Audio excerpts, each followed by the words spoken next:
Very highly defendable.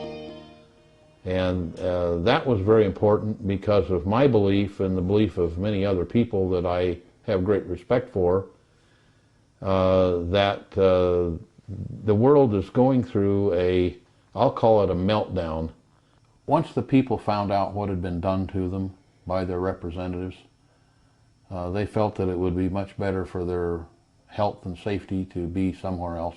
My understanding, it was the third ever closed session of Congress. We found that no matter where the politician was and what committee he was on, when top secret things were talked about, they wanted to close the session early so they could get out and put their tips out to the news. So we don't have any confidentiality in that, so it leaked out, I'm sure. Am I right in assuming that you wouldn't contradict those leaks? I wouldn't contradict them at all.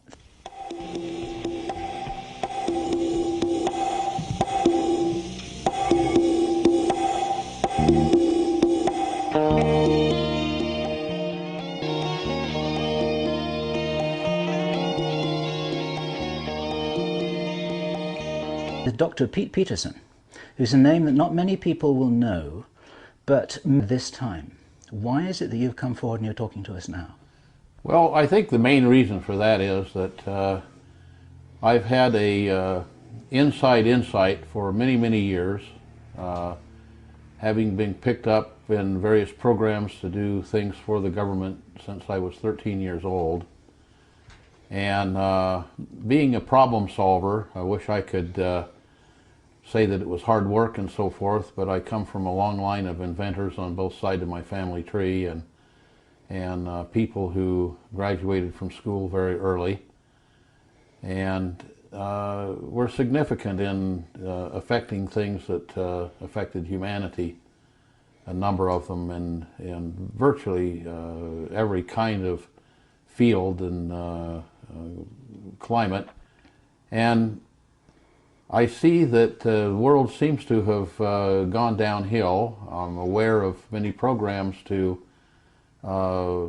remove intelligence from people and return the people, at least of this nation, to a mediocre status.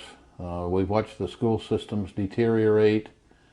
We've watched the, as my wife likes to say, the program in the school systems, No Child Left with a Mind. And I've seen that the type of government we have, though I'm a patriot and I spent 10 years in the Marine Corps, and a great part of that was in combat and combat zones and other things I did for the government. And anyway, what I see happening is a complete turn away from the way this country started out and then its constitution to what appears to be headed toward a socialistic system where reason and logic has no bearing. And it concerns me, and I have no idea if my voice can help. I have no idea if that can, but I know that my ideas, I have inventions that have proven to be very helpful to society, and many of them have been suppressed by the fact that we had a government that was run by industry rather than by the people. And it's turned away from that, and many industries are actually governed by rules and regulations that make it virtually impossible for them to exist if they do things that are good for humanity. For example, we've had numerous things that happened in the industry of alternative power that were very inexpensive, very capable, but what we do is we've, through their own legislation, limited the power companies to being able to charge a certain amount over and above their costs. So when their costs went down, their profit went down, and they couldn't economically operate. Can you give us a little bit of a timeline of your career history, which started when you were very young? A little bit about the kind of things you've been involved in. We're not asking you to name names, but we just want to present you as somebody who people can get some kind of an idea of who this person is that we're talking to, whose name they haven't heard before. I have no idea where these thoughts came to me, but I know that very early on in life, I was so different from the people around me that I thought that probably I fell from the sky in a titanium egg and landed in my grandfather's orchard, and my parents found me there. And I think you're probably right, actually, having talked to you for 2 days. And until I was about 22, I actually believed that. Then I quit believing that when I was in my mid-20s, and in my last few years, I'm nearly 70, and in my last few years I've started believing that again, because I find that the people I'm stuck with here on this little spaceship Earth don't seem to have the same view of anything. And it may be that I'm just wacky, but my wackiness has made a lot of products and made a lot of sense to a number of people throughout my life. When for some reason probably genetics, because I have on both of my parents' sides, I have long lines of geniuses that extend back in history. And I grew up in a home that was entirely powered and heated and cooled in a very temperate climate, was powered by the sun and by atmospheric pressure change. It was a home that had a gallery inside of it, much like Mexican haciendas, but was covered, where we grew all of our meat products in the form of chickens and rabbits and such, and where we grew all of our food products.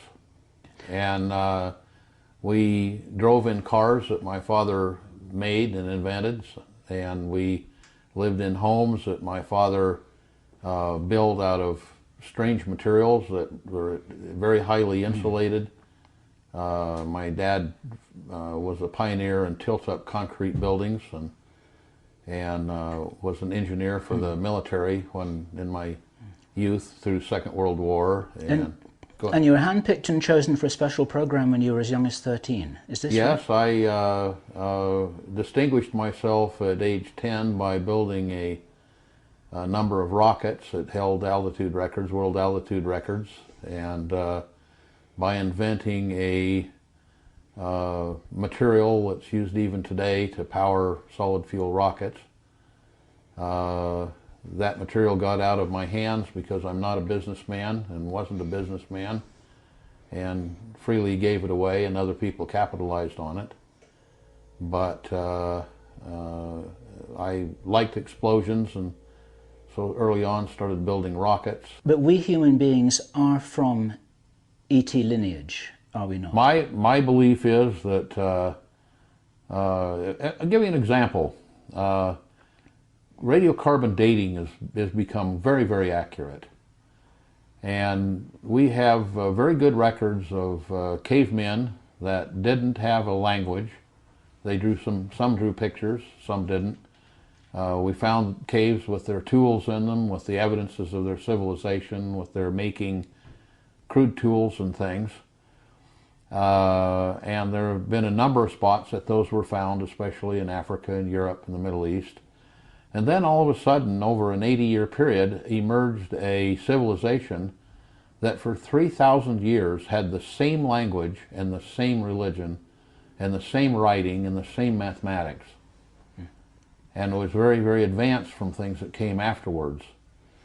And, you know, in modern history, since, let's say 300 BC, we haven't had any civilization that didn't change the language to where you couldn't read it in the 300-year period. Yeah.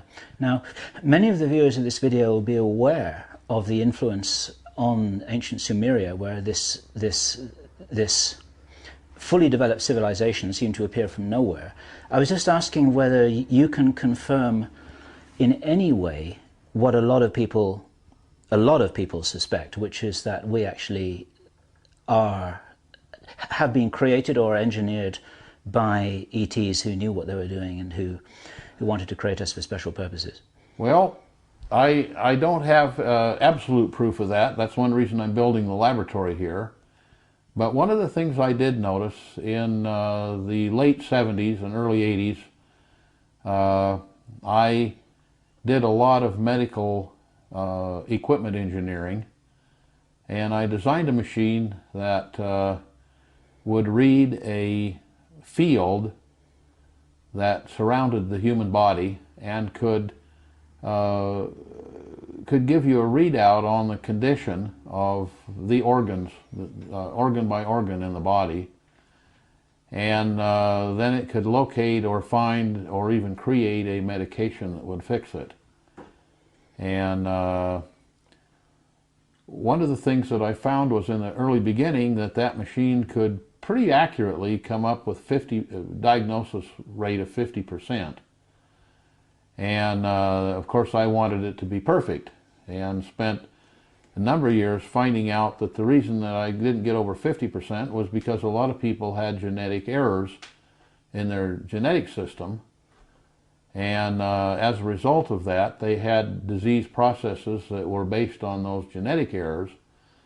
So you had to treat them very differently as people that had a disease that was based on viri or germs or you know, other parasites especially.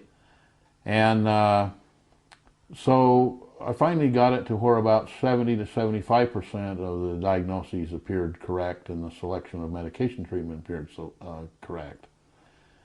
And then I thought, well, okay, there's 15% here that I really don't understand. And it was about 10 or 15 years later that we got pretty familiar with and pretty good with genetic testing. And I found that 15% of people had very, very similar sequences in the DNA that were unlike the other 85% of the people, and they were unlike anything else on Earth. They appeared to be alien to the Earth. And so I thought, well, that could be through exposure to some form of solar radiation or some type of ionizing radiation.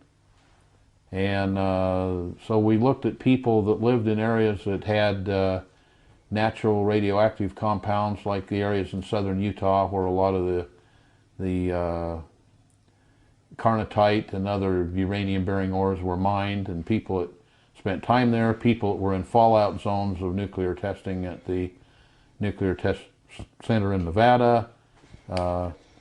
We sent the gem to see why I couldn't get the final 15% of the diagnostic readings correct, and finally came to the conclusion that it was because these people had DNA that was had come from off-planet.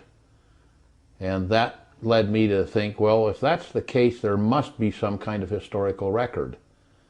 And when I went back and looked at the historical record, I found out that there are numerous records and numerous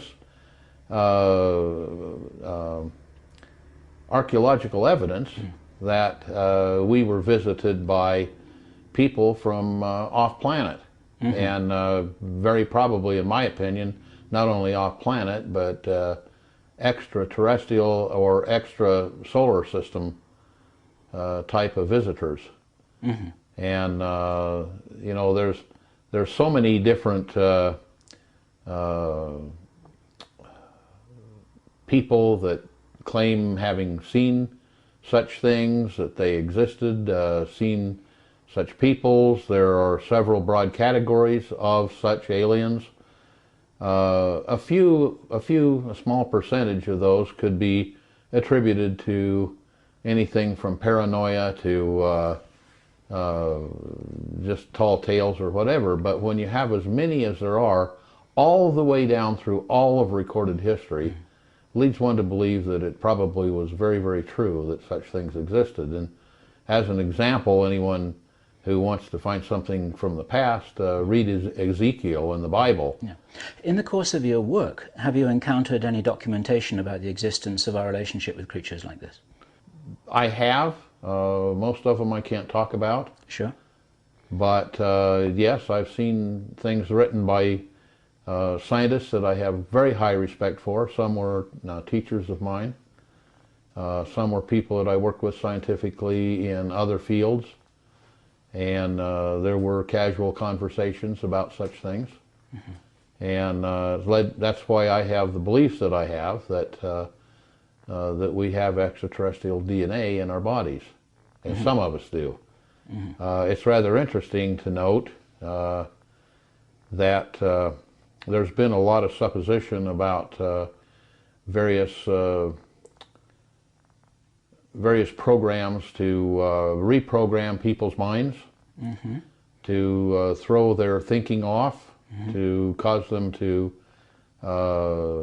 believe things that aren't necessarily true, but politically would be a very good thing for those in politics and in government and in religion. And it's interesting to note that mind control techniques work on 85% of the people. And the 15% that they don't work well on are people that have that particular DNA string. Okay. So another, just another verification that those people are very different from the average person. Pete, I'm sure we're going to have tons of people wanting to know, of this 15% DNA category, is it all one type of person, like one race, or are they distributed throughout the population? And if you can't tell us, you can't tell us. No,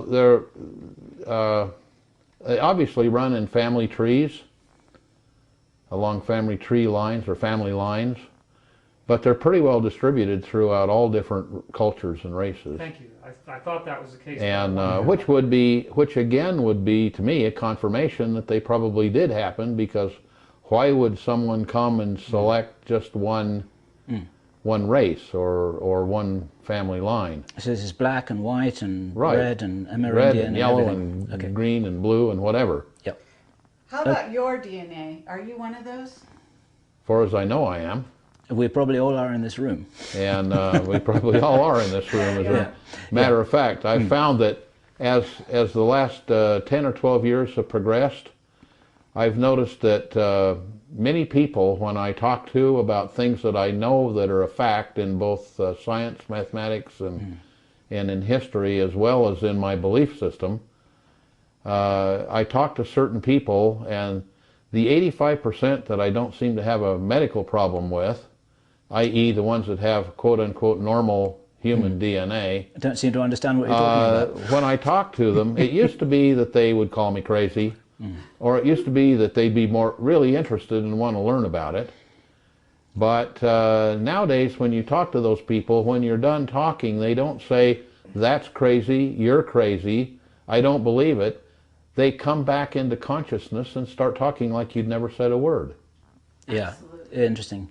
And so the people watching this video are probably among the 15%. They're self-selective in many areas. Well, from what you've told me about the people that you deal with, I would believe that. They're probably in that 15%.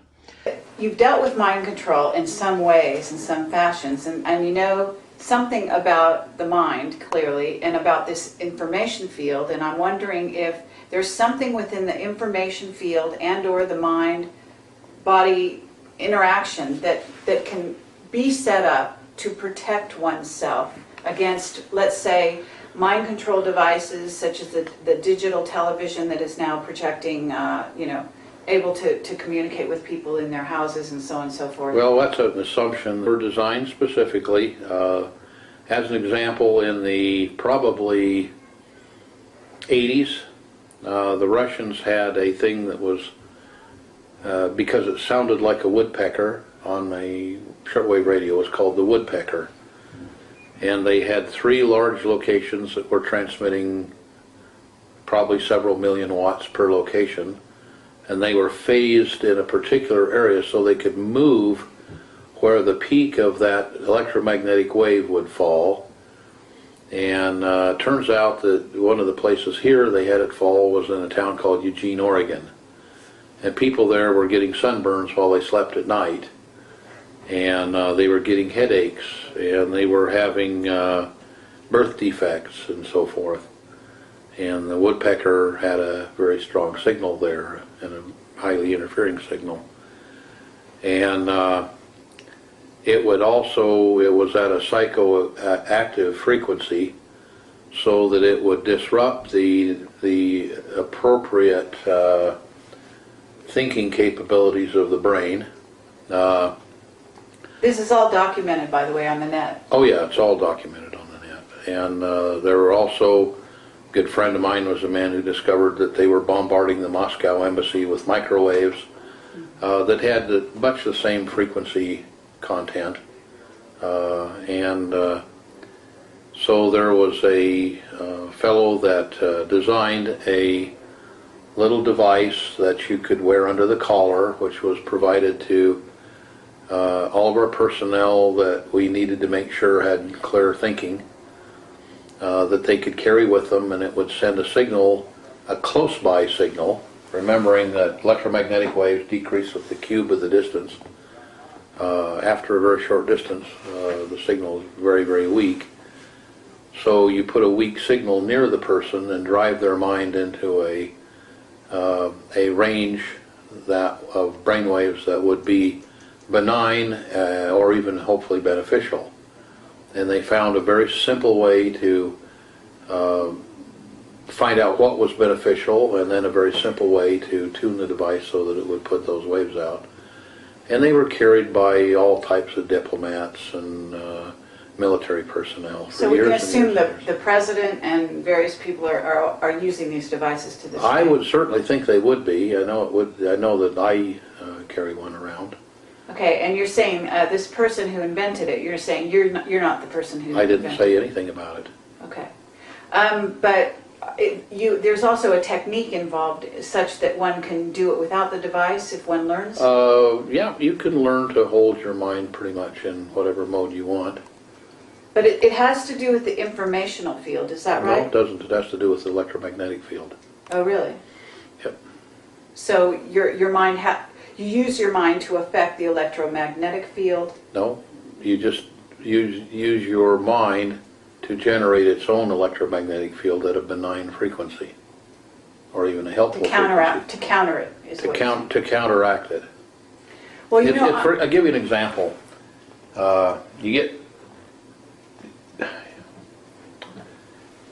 You get 3 or 4 people that are very close, or 2 people that are even closer, and what you'll get is you'll get heartbeat synchronization, which just occurs, and then you'll get brainwave synchronization, and then unfortunately, or fortunately, depending on the situation, you get hormone production.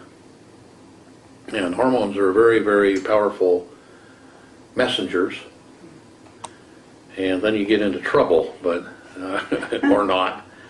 But it's a form of entrainment, right? it's a form of entrainment, and you get an entrainment. So a very weak signal can give you great entrainment. Nikolai Tesla made a device that used compressed air, and it was a little weight, and he could stick that on the ground outside of a skyscraper in New York, and this thing would sense ground wave oscillations and tune itself to them.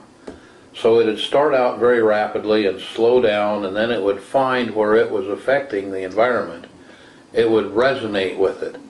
It's like if you if you have a wine glass here and you play your violin up scale, eventually you'll find where, if you stop real quick, you'll hear the wine glass vibrating.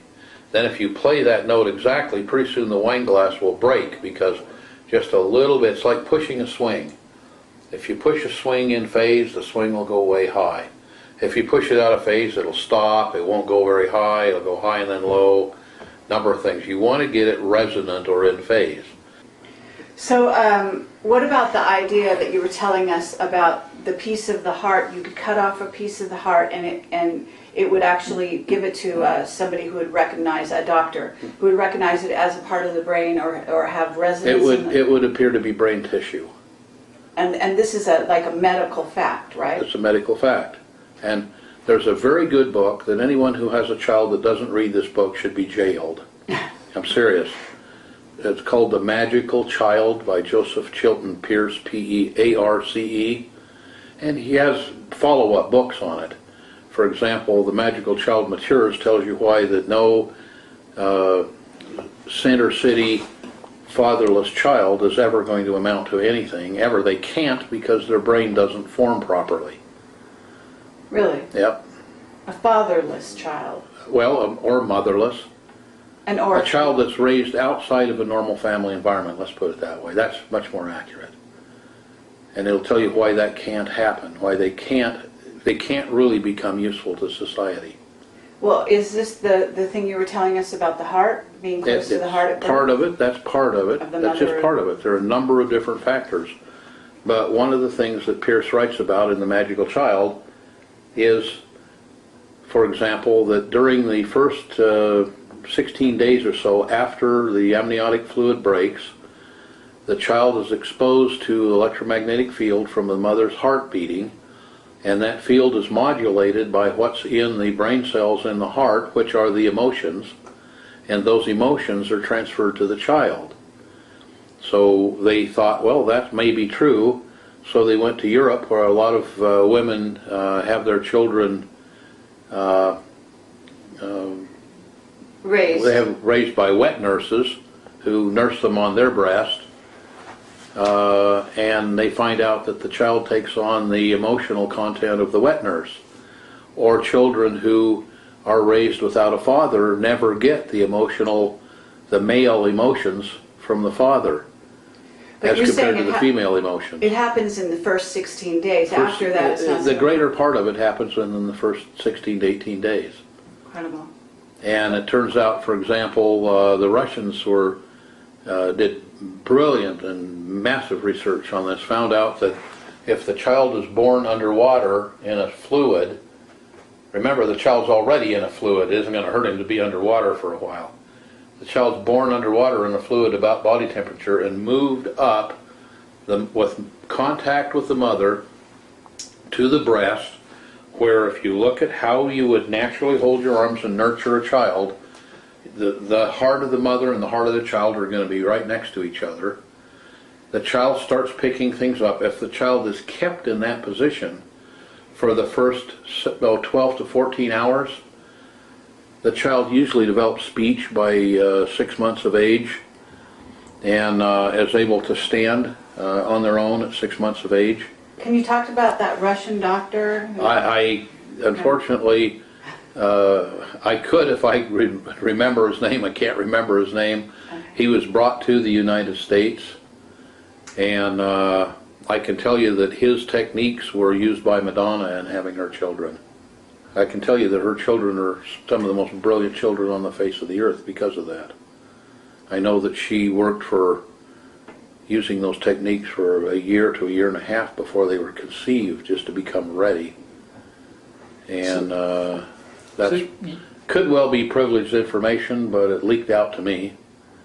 So you're And I saying know it to be true. that the heart has an information field component which somehow entrains the formation of the No, nervous I'm not system? saying anything about information field. I'm saying the heart has an electromagnetic component that is there because the heart beats, and it takes a large electrical current to beat the heart. Okay. Anything the body is bioelectric. Anything near a magnetic field or an electric field that's conductive then has components that come from the things around it that are electric or magnetic or conductive. Okay. So you can see that stuff in the heart field. The information, not information field, the information transfers to the, just like programming a ROM chip, transfers to the heart of the child. And as an example, one of the final proofs of this is there was a man who absolutely hated the odor, the sight, and the taste of mustard, and got a heart transplant, and all of a sudden couldn't get enough mustard. And just by happenstance, the wife of the donor somehow got word to him that her husband loved mustard, and so he had the heart. That came along with it. Number of people were, in essence, SOBs, or were very tense individuals, and they got a heart from a man who was a very calm man, and all of a sudden their wife and their children didn't even know who they were. They were a completely different person. That information was encoded in there, and when the nerves were sewn together and some of them grew back, that information got out of the heart, and it may well be that the magnetic field of the heart transmitted and the brain picked it up. I don't know that, but I know that we instrumented people's hearts and would let them see things that would excite them. The heart rate picks up, adrenaline's produced. Maybe what they see, anger, causes anger or fear. And if you anesthetize that part of the heart, then they have they don't have those fears and those angers and so forth. So that emotional information and some things like preferences in flavor or color, are transferred and transmitted in there. So it's very important to get the child up into a nurturing position. Children who were nurtured by both mother and father have both male and female components. Children nurtured by one or the other have only the one component of their emotional makeup. And it's the first 16 days that does it? Well, Right? read the book. The greater part of it occurs in the first 16 to 18 days. And yes, maybe that's 30%. Maybe another 10% occurs in the next 50 days. Maybe another 10% in the next 180 days. Okay, but very early on. Very early on, you want to get that in there very early on. Okay. Is there any other tissue in the body besides the heart that acts like neurological tissue? Oh, absolutely. Okay. Now you can, if you want, you can call, the pineal part of the brain, even though it doesn't do brain function.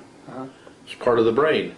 The pineal and pituitary are mostly melanin, a substance called melanin.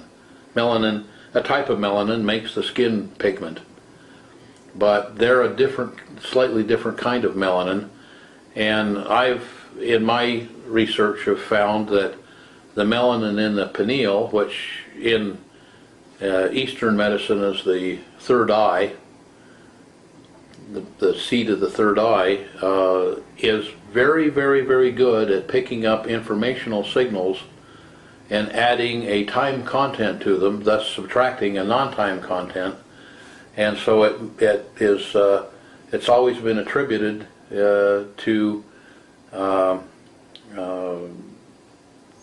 clairvoyance and clairaudience and so forth.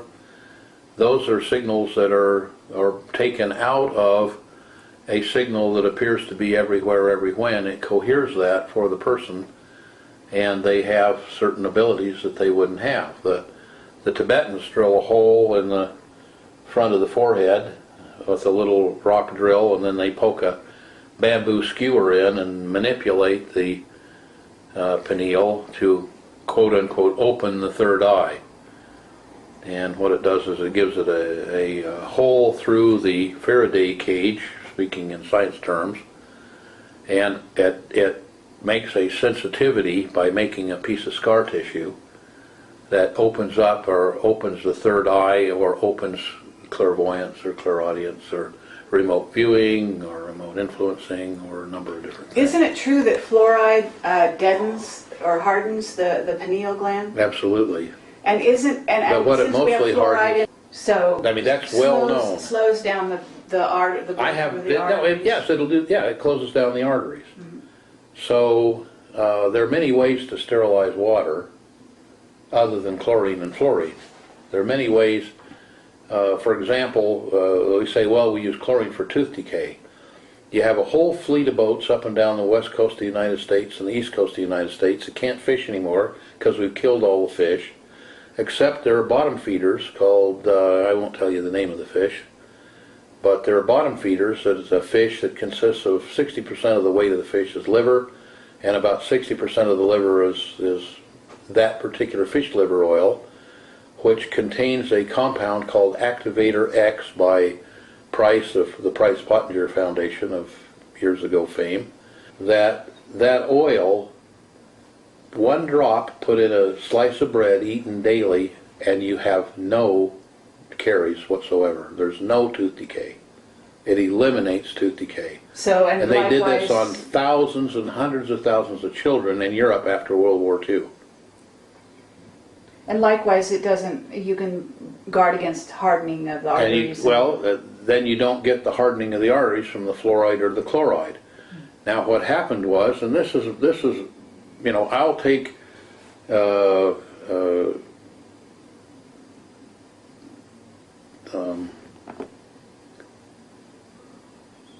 take the hit for this. Let's put it that way. It's my conjecture that the only reason we use chloride in the water was because the politicians have already spent all of the Social Security money. So you've got to have something there so that people die at retirement age. Then, because of health care getting better, we had to have something else that made it happen even faster, so we put fluoride in the water. Wow. Because they could have gotten rid of tooth decay with an absolutely benign substance that we had a whole industry here that could go out and bring us back all we could ever use for the whole world, very inexpensively, and totally non-negatively in the body. But we didn't do that. Now, it's the reason that fish oil doesn't turn rancid is obviously because it's an antioxidant. It's the best antioxidant known to man, as far as I know. Price called it Activator X. It has a definite chemical formula. It could definitely be put out there. But it'd eliminate most of heart surgery. It would eliminate tooth decay.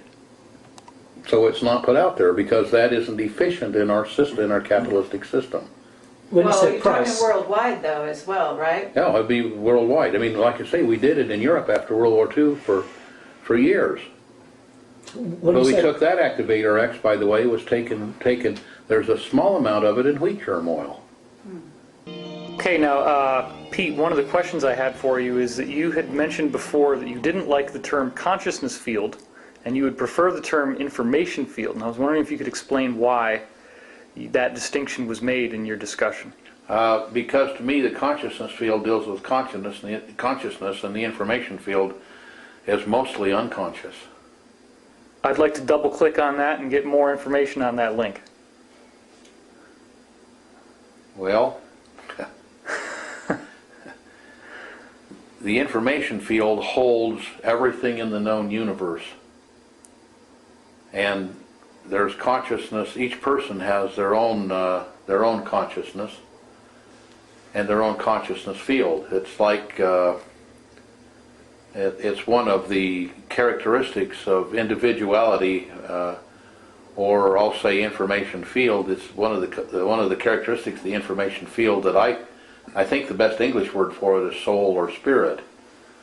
And the individual consciousness field of each person is very, very different. And the information field holds everyone's consciousness, while the consciousness field holds each individual's consciousness, or their, I guess we could say, spiritual characteristic, though I use spiritual in a very different method than it's used by religions. My witness Daniel referred to spirit as the intellect. He said that the intellectual aspects of mind are non-local, that they're not happening in the nervous system at all. They're in the field where those cognitive processes take place. I absolutely agree with that. They're definitely non-localized. They're in the consciousness field, which is not localized with the person whatsoever. It's everywhere and every when.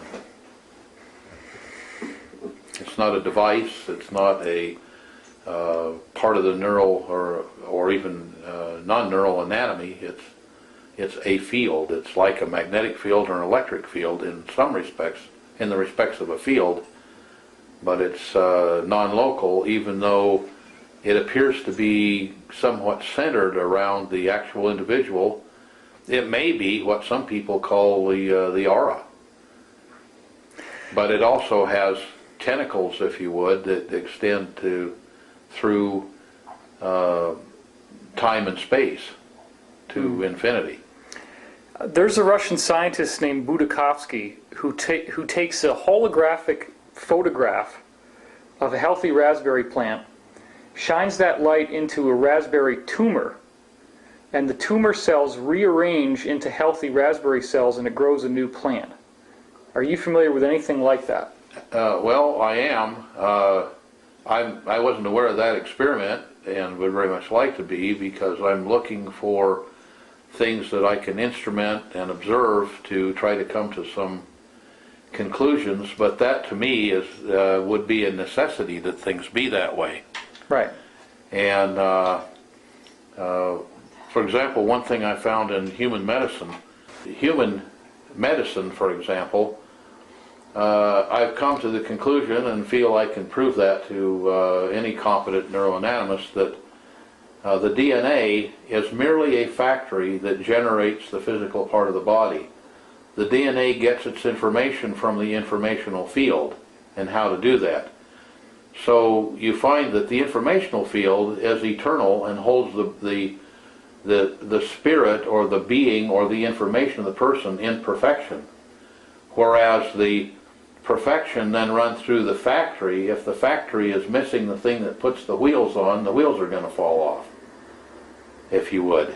And so the DNA problems that you get with human health and anatomy are errors that are in the DNA, which it appears are pretty much passed down through the family tree, and but there's also information that comes down through the family tree, and there's information that's transmitted to heart tissue, actually brain tissue that's in the heart, and that holds most of the person's information about emotional things, and a lot of information about taste. For example, they found people with heart transplants, all of a sudden they find that the person that was the donor was a very loving person, where the person who lost a heart lost it because of a lot of frustration and a lot of stress, and they were a person that wasn't a loving person. Now they become a very loving person, and the people around them have no idea how to relate to them.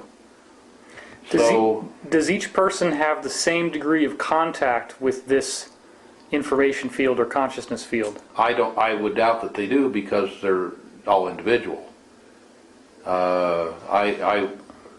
For example, there are people who just seem to be informationally troubled, if you would, which has nothing to do with being, personally troubled, but they seem to have problems even when you go in and correct things in their. This is from a health field, because I spent many years in that field building medical instruments, and they were all computerized, and we had years and years and thousands of patient visits that we could go back and take a look at and correlate the long-term data. Those instruments have been out there now for 28 years in the marketplace, and some 16,000 plus instruments around the world, and well over 1.5 million patient visits. So we have correlated that data and have shown that much of this must be the way that things are. So like the statement that you made was one that I absolutely agree with, that out of necessity there has to be an informational field, and out of necessity there has to be something that drives the DNA.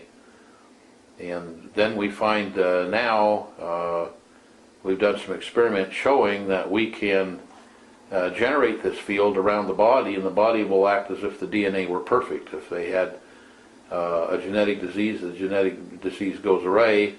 Now with the advent of stem cell research, we find out that we can use a person's own stem cells in the body and heighten this field around the body, and the cells they had that are replicable cells that had a genetic problem, the genetic problem goes away because the informational field holds the perfect information rather than the flawed information of the gene itself. Well, that's like the Budakovsky raspberry thing I told you. Exactly. The tumor is exactly. transformed, yeah. Yep. How can someone strengthen their contact with this field that they have?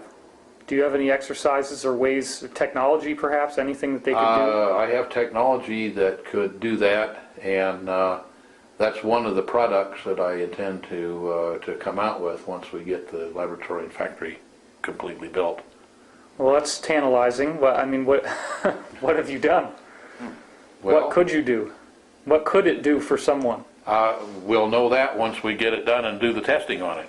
So I know what I think it would do, and you know, we've been very successful with these instruments. The American Medical Association publishes every year the number of clinical diagnoses that they feel that their doctors got correct. And this year it jumped all the way up to 6% from 5% the previous year. We have 85% of the patients that are that use the medical equipment that I'm talking about. 85% of the patients feel that within 2 days they don't have what they had when they came. Do you believe in acupuncture points on the body? Well, I have to believe in them because they're there, and you can go to Radio Shack or you can go to Harbor Freight and buy a $4 or $5 meter and adjust the meter appropriately and run those on the body and find every one of the points, put a little dot there, go compare yourself to an acupuncture chart, and you'll look exactly the same.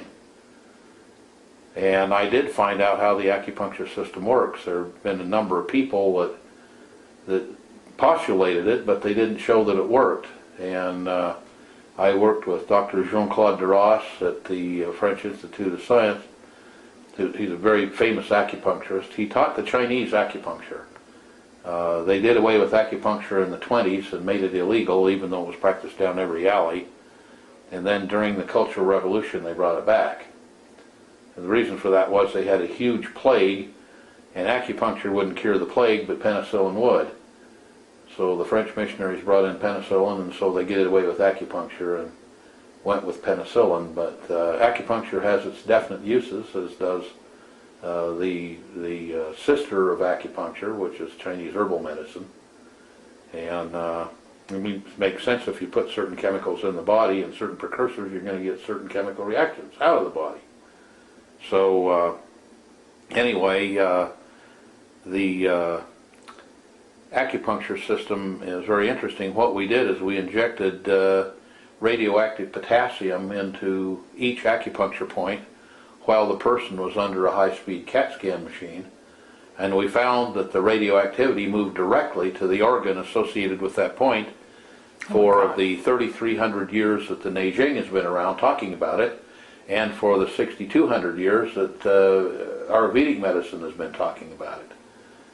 So we found there was a direct correlation to the, not only to the organ system, but to actual parts of it. For example, down the outside of the thumb, you have a point that gives you information about the entire lymphatic system just below the first joint, but above the first joint it talks about the lymphatics that are in the tonsillary ring. And when we inject here, the radioactive material goes to the tonsillary ring. We inject here, it goes to the whole lymphatic system. And you go down and it you know, goes on down the body. And the same thing, you know, as you work across the hand, you have lymph and lung and circulation and et cetera, et cetera, et cetera. Come over here and you have the heart and the small intestine. And you can go down and inject here, and it goes to the mitral valve, here it goes to the aorta, here it goes to the, this chamber, that chamber, et cetera, et cetera. Then you go down on the feet, the acupuncture points to the same thing. We also found that the acupuncture points, the acupuncture meridians aren't veins, they aren't vessels. The acupuncture meridians, as they're called, aren't really meridians. They're made up of if you've ever cleaned a game animal or a chicken, you'll notice that between the organs, or done surgery, between the organs is a white filmy layer. That layer is built up like a baklava. It's built up in a number of layers, and each of those layers is a capacitive, conductive surface, not meant for conducting materials such as radioactive potassium, but it works as does anything in the body. The body's a biological mechanism. It works like the intestine does peristaltically, like the heart does peristaltically, and it's ionic in nature, so it's polarized, and so it pulsates and moves information. So that system was an information system, and the points are just above and below each joint, and you have them down each side of the hand. They're around at an area that's about 45-degree angle toward the finger, and you can take something like a ballpoint pen. You can take just not the point of the pen, but the point of the case, and you can probe about 45-degree angle just above and below each joint. And most people don't know there's a joint just like this joint and this joint and this joint right down here at the wrist, and you can probe those places, and on ones where you're having a problem with the organ or organ system, you'll find a little hard nodule under the skin just above and below the joint, and if you rub back and forth past those, one palpate like it were a little grain of rice filled with a coarse sand, and so you can tell where you have a problem. Now, and if you take a piece of metal and do the same thing, different points will feel differently, because the metal things tends to discharge in excess of electric field there, and the plastic would tend to charge up a point of extra field there. And it turns out there's a type of material called an electret. An electret is to electric field like a magnet is to magnetic field. So there's a way of putting a permanent electric charge on a piece of plastic. If you do that on your fingers and on your feet, you'll feel really, really good. It'll normally alleviate almost any problem you have. And that's what an acupuncturist does. They can find where those places are that you need to have a treatment and do it that way. Another way to do it is to use an acupuncture needle and stick it into the point to charge it or discharge it. Turns out that these points, like this is the lymphatic system here, and this is the lung system here. And if you go clear to the end of where, and there are points up the body, if you go clear to the end of where that meridian is, they all end at a tooth root. The teeth are piezoelectric. When you squeeze a piezoelectric material, it generates a voltage. It's a charge. Or if you take a piece of piezoelectric material and apply a voltage, it expands or contracts. The teeth are piezoelectric. So that's why you should take very good care of your teeth, and don't get a root canal unless you absolutely have to have it. And not that you'll die, but your health will go down. And so there's some things that we have, these little devices will make up for that and will charge you up, and so especially people who are missing a lot of teeth. So you're saying that the tissues around the organs have an ionic transfer system, which is to the organ, not that they're around the organ, but they go all the way up the body. If you start stripping out neural tissue, in fact, it's a kind of an interesting thing. Most people don't know, but lions and tigers never eat muscle tissue. It's highly toxic. They strip out the blood veins, the vessels, the neural tissue. They eat intestines, and they eat, the heart and the internal organs. They don't eat muscle tissue. Really? Yep. If they feed them muscle tissue and they only give them muscle tissue, they'll eat it, but they get very ill. It's very highly toxic. This is not the typical nervous system you're talking about with sodium. There's no nervous system there. That's what I'm Right. saying. It's a completely different system. We found how it worked because we injected the radioactive potassium, and then we looked at it and then watched it go through the body. And it goes exceedingly fast. If you took blood from the tip of this finger and traced it back to the heart, it doesn't move very fast. It moves very, very slowly. It doesn't race through your veins. It jerks too. But if you inject the radioactive potassium here, we had to get a higher speed CAT scan machine to even see it. It really races. Now you're saying this is all happening with some interface with the consciousness field or the information field? Informational field. What I'm saying is that problems in the organ manifest themselves both physically and informationally at the appropriate points on the body. So let's assume that somehow, whether divinely or by genetics, we were designed. Why not design a system where you could test the thing? I mean, we don't come with an operator's manual, but maybe we come with a system that is very easy for us to find out what the problem is and then alter things. Now, one thing we found out is that every substance has an informational field around it. We found out that a way to take that substance, place it on a device, and from the device find a numerical signature for that information field. Then we found a way, therefore, to store it in a computer. Now we can take the computer and run that information back out and generate an informational field. We can make that field large so it surrounds the body, and we can then measure in real time at these points, most of which are acupuncture points and some aren't. Make a signature of the compound, and what happens is the body will react to that informational field as if you had given the person that substance. And so you can go to an acupuncture point and get information from it that you can graph and chart on a machine, and it will tell you whether that organ is in a type of inflammatory process or in a degenerative process, and how long it's been there, whether it's winning the battle or losing the battle. And then you can put the person in an informational field from a substance that you think may solve that problem, and ask the body, and the body will react exactly as if you'd given that substance, so you can select a type of treatment. When somebody is given a placebo, are they affecting their own informational field? Absolutely. You talk to placebos work 50% of the time. And it isn't because placebos have a physical effect.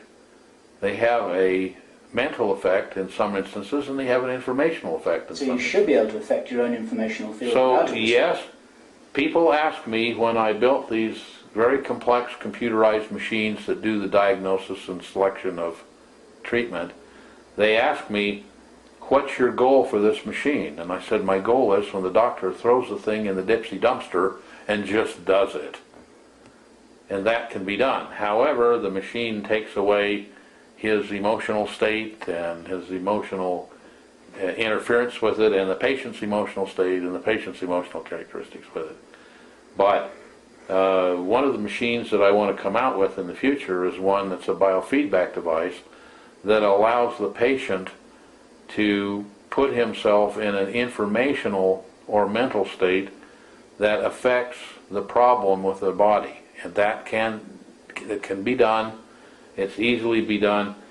And other than gross poisoning or gross overconsumption of something, A lot of people are going to want to know, is anybody using this technology? Is there any doctors out there there using it? are, right now in the United States that I know of, 18,000 clinics. 18,000. 18,000 clinics using this technology. I taught 7 companies how to make it. About 5 other companies came in and stole the information from them, which if they'd come and asked me, I'd have handed it to them. Huh. Because I knew it was going to need 20 or 25 years out there before it got itself established. And so what I did was I let other people do it, and I ran around in front of them like the man that runs in front of a curling iron and sweeping a pathway for it. I went around in front of them sweeping a pathway in front of the FDA, and I spent a lot of money and a lot of time and effort and got this device actually approved. And so I'm now ready, after 28 years of having this device out there, and about somewhere between, probably 1.2 to 4 million or maybe more patient visits behind it, all computerized. In the medical terminology, it's anecdotal, because the patient can't tell you if they're well or they don't have the symptom any longer. That's illegal. But I'm now ready to go up against any one of them, because I can prove that my diagnoses with this type of machine are absolutely correct, because when they go look with conventional diagnostic tools and equipment, I'll see the problem as much as 20 years before it manifests itself in the body, where common medical things can test it. How can I prove that? Well, I'll wait 20 years and prove it. That's what we've done. That's why I have 27 years of testing done on it. That's why I have people that came and thought it was a fraud and didn't accept the medication, but I watched them over a period of time and saw them eventually die of what I told them they would die from. So I now have enough evidence. I'm ready to go and do that, except I'm not going to do that because I don't have any desire to be assassinated. But I have people that have more testicles than I have that are willing to do it. Pardon my 10 years in the Marine Corps. You said there's a lot of clones of this technology out there. People have stolen it from you, and they didn't steal it from me. They stole it from other people. I gave it away, so they couldn't steal it from me. If they'd come to me, I'd have given it to them. Is it variable in terms of how well they work? Oh, absolutely. Yeah. And he can dial up on the machine now some 850,000 different substances that are in this world. All the medications of every medical system known, all the herbals of every herbal system known, all the magic healing potions of every magic healing potion system known, all the chemicals that are out there that are man-made, all the chemicals that you find in nature, all the vitamins, all the minerals, all the pharmaceuticals in the homeopathic pharmacopoeia and in the allopathic pharmacopoeia. Everything's there. So you can go to it. The machine will help you sort those out and find out exactly what will alleviate the problem. And many times you'll find something that will alleviate a problem in the, for example, the small intestine, but find that it'll aggravate the neural system. So you say, oh, well, there must be another medication that'll work and not counteract something here. So you can go back and find that particular medication. Now you know what to give. Now you can ask it, okay, if I'm going to give this, how much should I give? It'll tell you an exact amount. And like everything in nature, there's a bell curve produced, a curve that looks like a bell, and you want that medication that's right at the peak of the bell curve. You want just that amount that'll produce that reaction. And bang, you give it.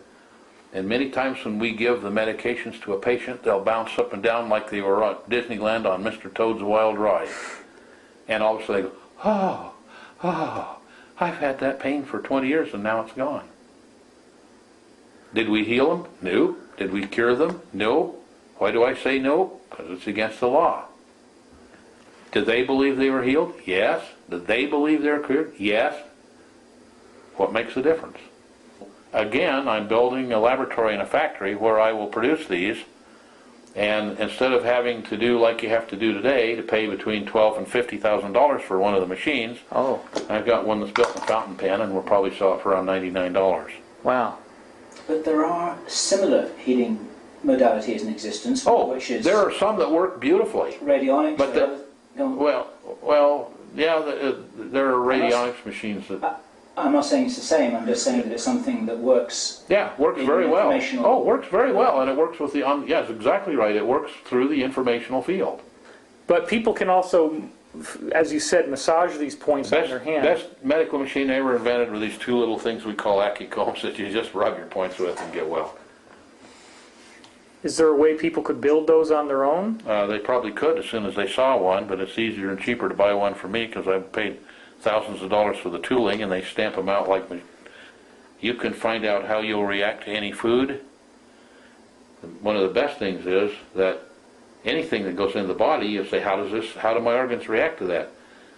This thing will tell you exactly, because this finger and the distal side of the middle finger tells you about food absorption here and allergy here.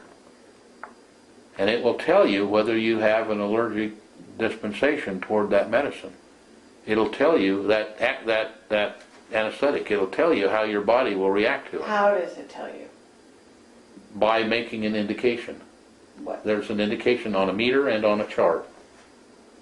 And when you learn how to read the meter and learn how to read the chart, which can be taught in approximately 1 minute,